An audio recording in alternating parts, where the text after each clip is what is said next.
E aí pessoal, beleza? Eu sei que já faz uns 5 dias assim que eu não publico vídeo, esse final de semana não teve a live, né, tradicional e tal. Mas isso justifica porque ultimamente eu tava com muita ocupação, cara. Tava fazendo muito material, né, tendo que entregar muita apostila e tudo mais. E além disso tá tendo uma pequena reforma aqui em casa, né. Vocês estão vendo aqui que tá tudo meio entulhado assim, porque a minha esposa decidiu, enfim, dar uma melhoradinha aqui no visual, né? E se a esposa fala, se a esposa manda, a gente tem que obedecer, né? Enfim, eu tô gravando isso aqui justamente pra dar uma satisfação pra vocês, né? Que vocês merecem isso aí. Mas, sem mais enrolação, vamos direto pro vídeo. Sou só um cara que é matemático por diversão.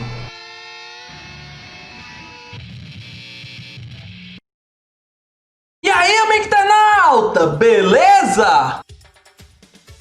Aqui é o professor Davi Lopes, o matemático por diversão. Ai, que delícia!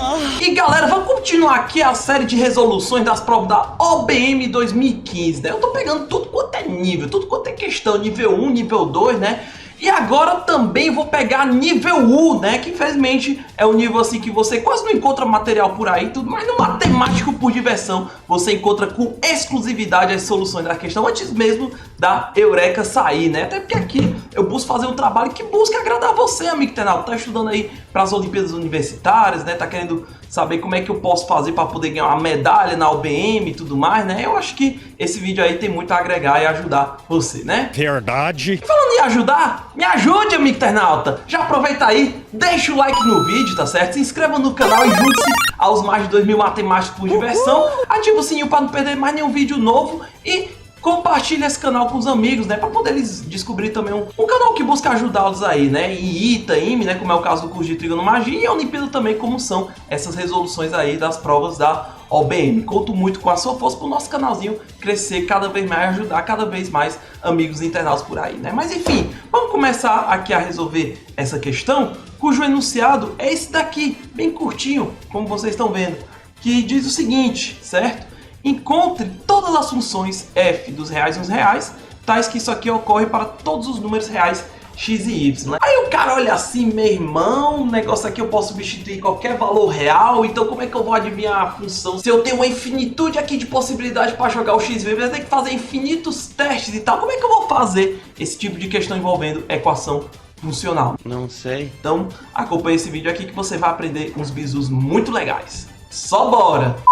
E amigo internauta, como é que a gente começa a atacar problemas envolvendo equações funcionais tipo essa daí que a gente tem, onde a gente pode substituir qualquer valor, x e y real e tudo mais? Vocês podem ver a resolução completa dessa questão, como é que você escreve e tudo mais aí, que eu vou deixar no link da descrição, tá certo? Mas eu queria fazer esse vídeo aqui justamente para poder passar para vocês como é que o cara pensa, né? Como é que o cara ele chega nas conclusões de modo a tentar resolver o problema, né? E o grande bizu, amigo internauta, é você fazer que nem um Jack Estripador, né? Vá por partes, tá entendendo? Como assim por partes, né? Primeiro particularizando, tá certo? Ou seja, você vai primeiro descobrir coisas mais particulares sobre a função, tipo o valor de algum cara, o f de 0, o f de 1, esse tipo de coisa, tá certo? E depois generalizando, tá certo? Ou seja, você vai começar a descobrir propriedades cada vez mais gerais sobre a função, ok? Não, eu não entendi, mas tô compreendendo. Então geralmente é assim que a gente começa devagarzinho. E uma coisa interessante aqui é que a gente já pode descobrir o valor do f de 0, né? E como é que eu posso fazer isso aqui, né? Vamos chamar essa propriedade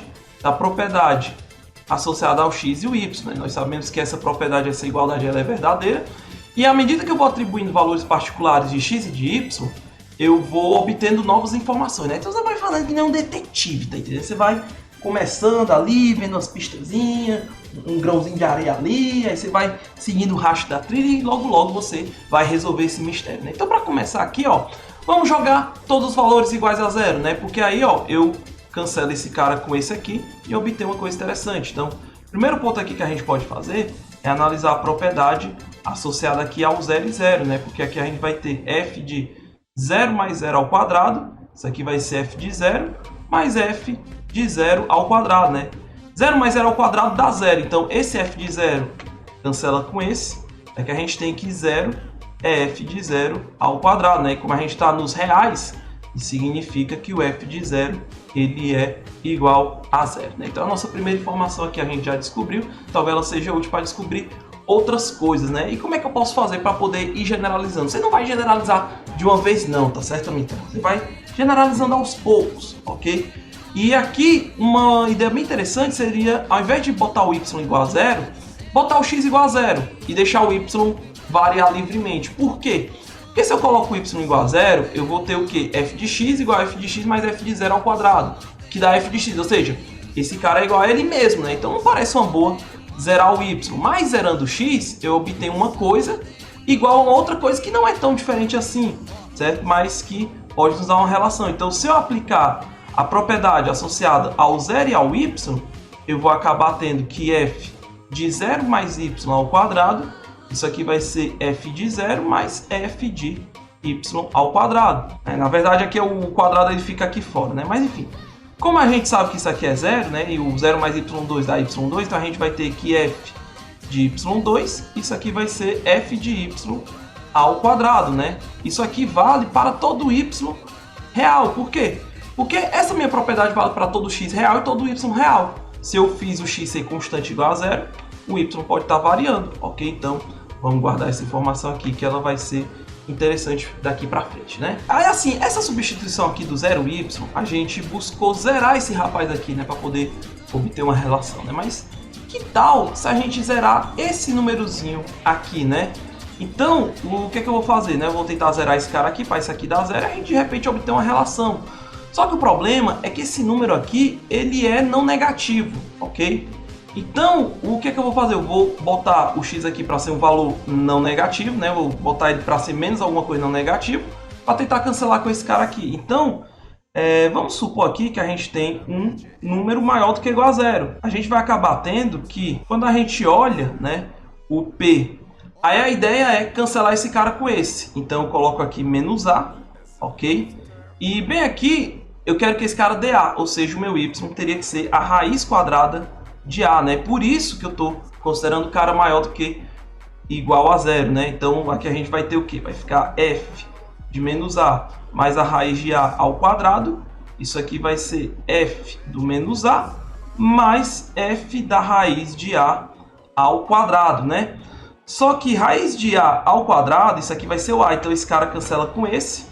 E aqui a gente vai ter que f de zero, isso aqui vai ser f de menos a, mais, aí ó, eu vou usar essa propriedade 1 aqui, certo?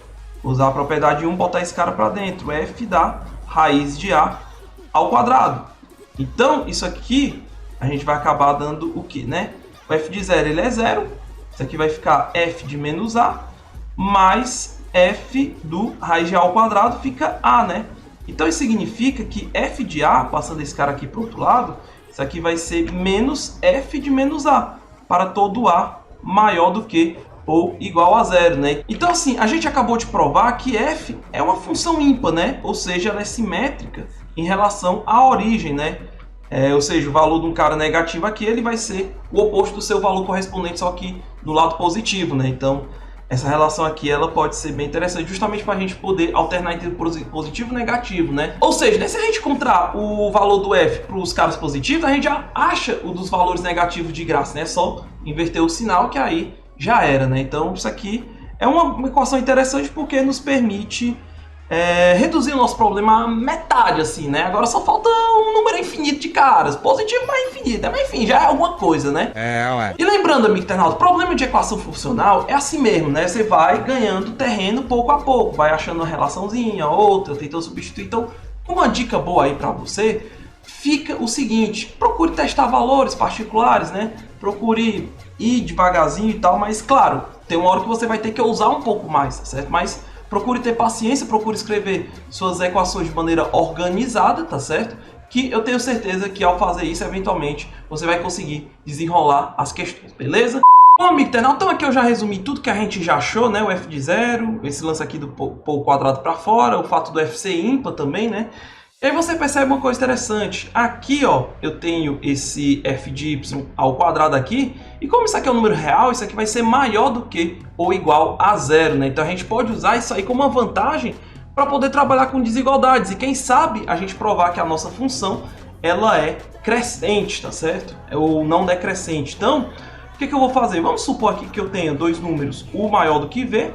E a ideia é forçar esse cara aqui a ser o meu U e forçar esse cara aqui de repente a ser o meu V, né? Então eu queria provar que f de U ele é f de V mais alguém. E para poder fazer isso, né, tudo que eu preciso fazer é resolver esse sisteminha. X mais Y2, isso aqui seria o U, e o X seria o V. Então daqui você acha facilmente que o Y ele vai ser a raiz de V menos U e o X vai ser V, né? Então se eu aplicar minha propriedade aqui no X igual a V, certo? E o Y como ser da raiz de V menos U, o que é que vai acontecer? Por escolha, né? Se resolver o sisteminha aqui, eu obtive que f de U, isso aqui vai ser igual a f de V mais f de esse troço aqui, né? V menos U ao quadrado, ok? Só que o que é interessante é que não importa o que está aqui dentro, como isso aqui é um número real, esse cara está elevado ao quadrado, isso aqui é maior do que igual a zero, né? Então isso aqui fica maior do que igual a f de V. Então, dado quaisquer dois números, sabe que um é maior do que o outro, o f desse cara é maior do que igual ao f desse, né? Então, daqui a gente vai acabar tendo que o f é crescente, ou então não decrescente, tá certo? Mas isso aqui já vai ser a nossa terceira informação. Maravilha? Bonito! E para finalizar, né, perceba aqui ó, também que quando eu coloco esse quadrado para dentro, eu vou ter o que? F de x mais y ao quadrado igual a f de x mais f de y ao quadrado, né? Ou seja, é como se eu quebrasse o f entre aspas, né? E assim, para trocar esse y ao quadrado por qualquer número real positivo, vamos fazer o seguinte, né? A gente sabe que é suficiente resolver nos reais positivos, justamente pelo fato do f ser ímpar. Então a gente vai acabar tendo o seguinte, vamos supor que a gente tem x e y maiores do que ou iguais a zero, né? Então com isso a gente vai acabar ganhando que se a gente fizer o p de x raiz de y, por que eu estou botando raiz de y? Só para esse quadrado desaparecer. Aí o que é que nós vamos ter, né? A gente vai ter que f de x mais raiz de y ao quadrado, né? Que vai ficar raiz de y ao quadrado. Lembre-se que eu estou trocando o y por raiz de y, né? Então a coisa fica desse jeito. Então vai ficar f de x mais f da raiz de y ao quadrado, né? E aí, ó, eu vou colocar esse quadrado aqui para dentro, tá certo? Então vou usar a equação 1. Aí a gente vai ter f de x mais f da raiz de y ao quadrado, ok? Então daqui a gente vai ter, né, calculando esse raiz de y ao quadrado que dá y, f de x mais y, isso aqui vai ser f de x mais f de y para todo x e y maiores do que ou iguais a zero, tá certo? Isso aqui, amigo internauta, é o que o pessoal chama de equação de Cauchy, tá certo? Equação funcional de Cauchy. E esse cara, ele é bem interessante assim, porque a gente consegue, né, mostrar por indução, por exemplo, que essa função, ela tem uma cara até bem interessante, né? O f de x, ele vai ser alguma coisa do tipo ax, né? Onde esse a, ele é uma constante. Mas, infelizmente, isso aqui só vale até os racionais, né? Como a gente está pegando maiores do que ou iguais a zero, seriam os racionais não negativos aqui, né? Só que aí vem aquela pergunta natural. Beleza, eu consigo provar que isso aqui é um a vezes x para todo x racional, positivo. Mas vamos supor que eu quero estender isso aqui para os números reais. Eu teria que saber como calcular nos irracionais, né?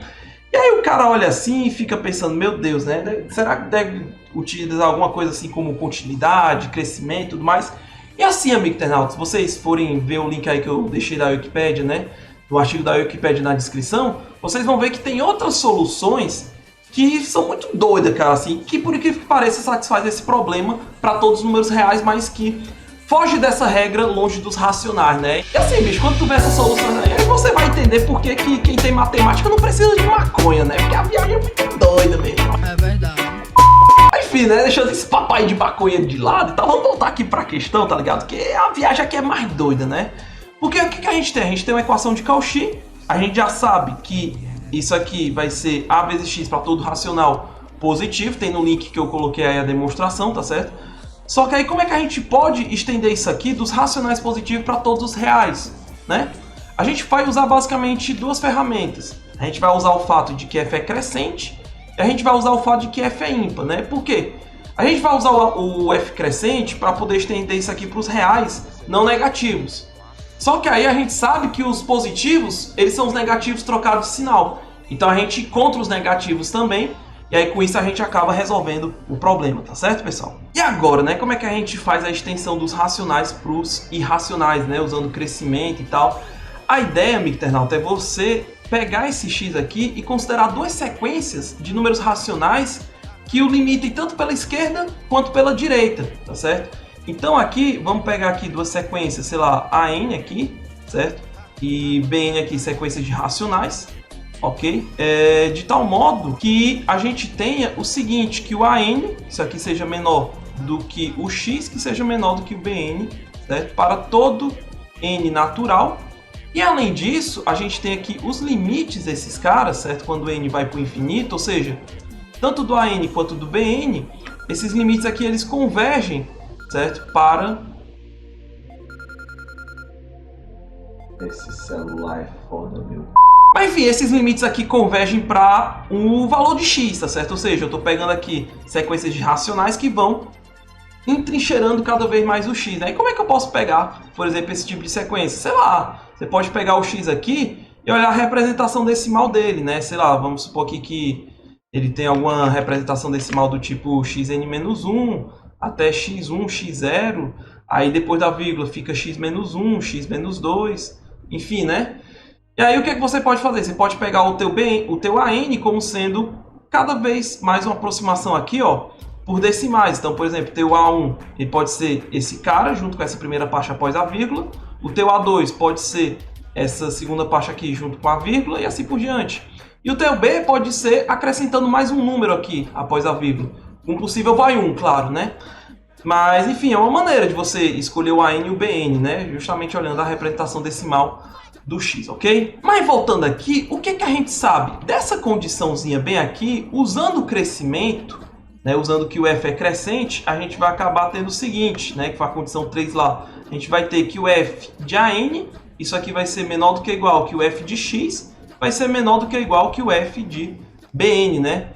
E aí, isso aqui vale para todo n natural. Então, isso significa que eu posso aplicar o limite aqui, né? Então, o limite do n tendendo ao infinito do f do AN, isso aqui vai ser menor do que ou igual que o limite do n tendendo ao infinito do f de x, que é menor do que ou igual que o limite do n tendendo ao infinito do f de BN, tá certo? Só que esses limites aqui, como é que eu vou calcular aqui, né? Lembre-se que o f de um racional, ele é dado justamente por essa fórmula. Então daqui a gente vai ter o quê? Limite do n tendendo ao infinito de a n, ok?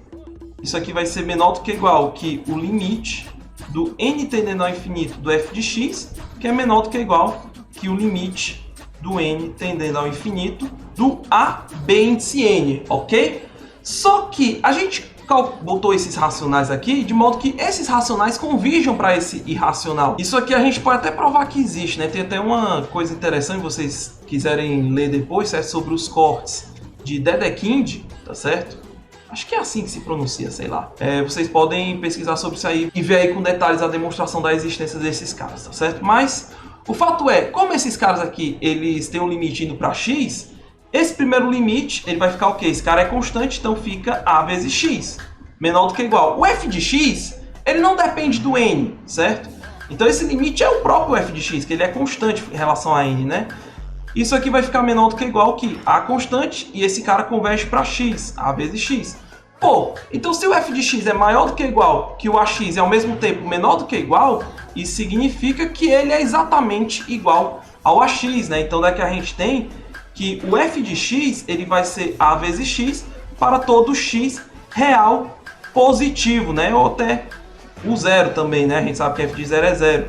E aí, usando o fato de que f é ímpar, né? Ou seja, usando a segunda informação, a gente tem que o f de x ele também vai ser ax para todo x pertencente aos reais aqui, né? Então, a gente já achou os nossos possíveis candidatos para solução, né? O problema é que eu não sei quais são os valores de A, de tal modo que esse cara realmente resulta em alguma solução. Aí o que é que eu tenho que fazer? Vou ter que ir na condição original e testar os valores de modo a descobrir quem é esse A aí que satisfaz o nosso problema. Então, bora lá ver como é que isso aí é feito. Bom, amigo internauta, então aqui está a nossa situação original, né? A gente sabe que o F ele é A vezes o cara de dentro, então isso aqui vai ser verdade se somente se esse F eu posso trocar por A que multiplica X mais y2, né, que é a forma dos candidatos à solução que eu tenho.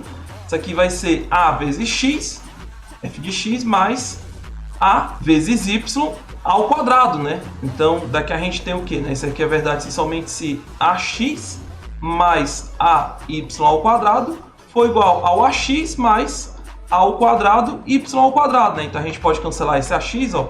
Isso aqui vai ficar verdade se somente se ay2 for igual a ao quadrado y ao quadrado para todo y pertencente aos reais. E como isso aqui vale para todo y pertencente aos reais, é só igualar aqui os coeficientes. Então isso é verdade se somente se a for igual ao a ao quadrado. Isso aqui é uma equação de segundo grau bem tranquila.